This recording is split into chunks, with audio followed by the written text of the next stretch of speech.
అడుగుతున్నాం, మేము మా డిమాండ్ చేస్తూ ఉన్నాం. మీరు ఇచ్చినటువంటి హామీని గుర్తు చేస్తూ ఉన్నాం, మేము ఎందుకు అమలు చేస్తలేరు ఒక్కొక్కటిగా? కేవలం ఓట్లు వేసుకుని 5 ఏళ్ళ వరకు కాలం గడుపుతాం కోసం ఇది చేసింది. మీరంతా పచ్చి దగా అవుతుంది, పచ్చి మోసం అవుతుంది. దేశంలో భవిష్యత్తు లాంటి దగాతో ప్రభుత్వం నేను చూలింత వరకు. నేను కూడా అనేక సంవత్సరాలు రాజకీయాల్లో ఉన్నాను. ఇలాంటి ఒక దగా చేసే ప్రభుత్వం నేను మొదటిసారి చూస్తూ ఉన్నాను.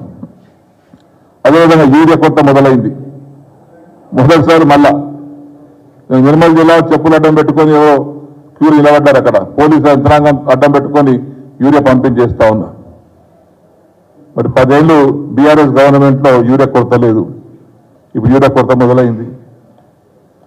అంటే దీనికి అవగాహన లేదు, దూరదృష్టి లేదు. అదేవిధంగా నిరుద్యోగ భృతి ఫోన్ ఎక్కడ ఉందా? నిరుద్యోగ భృతి ఆయన అడిగితే ఆయన లేదు అంటాడు. ఆయన ఎవరు? బట్టి విక్రమార్క. ఏంటి ఎక్కడ చెప్పినా? ఎవరు చెప్పారు? మా నాయకులు ఎక్కడ ఎవరు చెప్పలేదే, మేము ఎక్కడ మాట వేయలే అన్నారు. ఇగో ఎప్పుడు ఇస్తారని అడుగుతా ఉన్నాడు మిత్రుడు. మేము నిరుద్యోగ భృతి 6 గ్యారెంటీల్లో కానీ మేము దీంట్లో కానీ మేము చెప్పలేము. మేము ఉద్యోగాలు ఇస్తామని చెప్పాం. ఒక్క నిమిషం, దీని కొంచెం ఒక్క నిమిషం. సరే, ఇది మీరు మళ్ళొకసారి కావాలంటే వెరిఫై చేసుకొని మాట్లాడండి. बेरोजगार युवाओं के लिए हर महीने 4,000 रुपए बेरोजगारी भत्ता हम कह रहे हैं देंगे. ఎవరు చెప్పలేదు అంటాడు ఆయన. అది ఎలక్షన్ మ్యానిఫెస్టోలో పెట్టారు, 46 నంబర్ మ్యానిఫెస్టోలో. మరి ఇవన్నీ చెప్పినటువంటి దాన్ని నిలబెట్టుకోండి. మాకు ఎడిచేది మీకు ప్రభుత్వంలో ఉన్నారు, మేము సహకరిస్తాం, మేము కూడా. కానీ ఎప్పుడైనా మేము ప్రజల పక్షం ఉంటాం. ప్రభుత్వంలో ఉన్నా, ప్రతిపక్షంలో ఉన్నా ప్రజాపక్షం.